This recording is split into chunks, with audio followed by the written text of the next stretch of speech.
তবে যখন আলহামদুলিল্লাহ বলছেন তখন সাথে সাথে আমার মাথার মধ্যে একটা কথা বলতে মনে চাইতেছে যে আমরা হুজুররা অনেক সময় সুবহানাল্লাহ আলহামদুলিল্লাহ বলানোর জন্য চেষ্টা করি,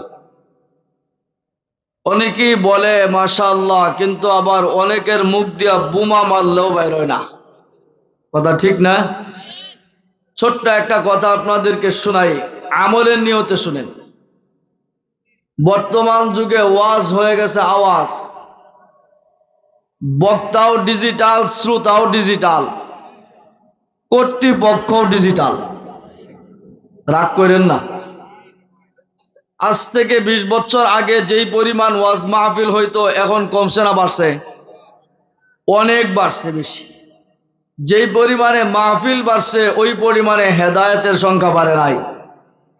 কেন? ওই যে বক্তাও ডিজিটাল, শ্রোতাও ডিজিটাল, কর্তৃপক্ষও ডিজিটাল।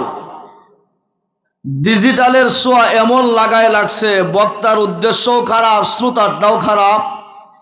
বক্তার উদ্দেশ্য ভাইরাল হওয়া, শ্রোতার উদ্দেশ্য সুর শোনা, নাচ শোনা, নাচ দেখা, কোন বক্তা গান গাইলো, নাচলো, এগুলো দেখা।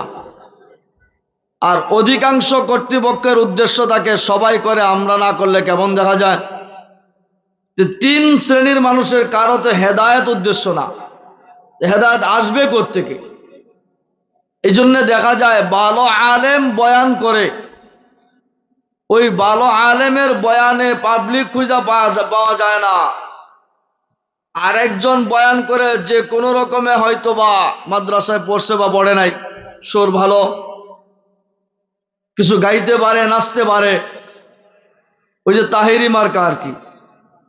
তো এদেরটার জন্য পাগল হয়ে চাতক পাখির মতো তাকায় থাকে। আমি অনেক সময় বলি যে নাচ আর গান দেখার জন্য যদি হয় তাহলে বক্তাকে মমতা দাওয়াত দেন, ওটা কাজে লাগবে। তো ওয়াজ মাহফিল তো আর নাচা গাওয়ার জন্য না, ওয়াজ মাহফিল বক্তা শ্রোতা সকলের হেদায়েতের জন্য। কথা বলেন, ঠিক বললাম কিনা? শুনুন, এই যে আমরা ওয়াজ করে শোনাই যে আলহামদুলিল্লাহ সুবহানাল্লাহ বলেন বলেন বলেন, অনেকেই বলে মাশাআল্লাহ, অনেকে যে বলেন না। ছোট্ট একটা কথা বলি, দেখেন আজকের আমার দেশে এমপি মন্ত্রী যখন চলাফেরা করে তাদের ডানে বামে পুলিশ থাকে, আর্মি থাকে, বিডিআর থাকে, বিভিন্ন পাহারাদার থাকে কি থাকে না? কথা বলেন, থাকে কি থাকে না? থাকে না? হাসরের ময়দানে এমন কোন বিডিআর কি পাওয়া যাবে পাহারাদার হিসাবে? এমন কোন প্রশাসন কি পাওয়া যাবে যে প্রশাসন আমাকে জাহান্নাম থেকে বাঁচায় দিবে পারবে? জোরে বলেন। একটা আমল শিখায় দিই, কমপক্ষে এই কথাটাও শিখা যান, কাজে লাগবে। 5টা কালেমা এমন আছে যে 5টা কালেমা হাসরের ময়দানে আমার আপনার পাহারাদার হয়ে যাবে। জোরে বলেন, কয়টা কালেমা? লা ইলাহা ইল্লাল্লাহ, আল্লাহু আকবার, সুবহানাল্লাহ, আলহামদুলিল্লাহ, লা হাওলা ওয়ালা কুওয়াতা ইল্লা বিল্লাহ। কয়টা হলো? জোরে বলেন।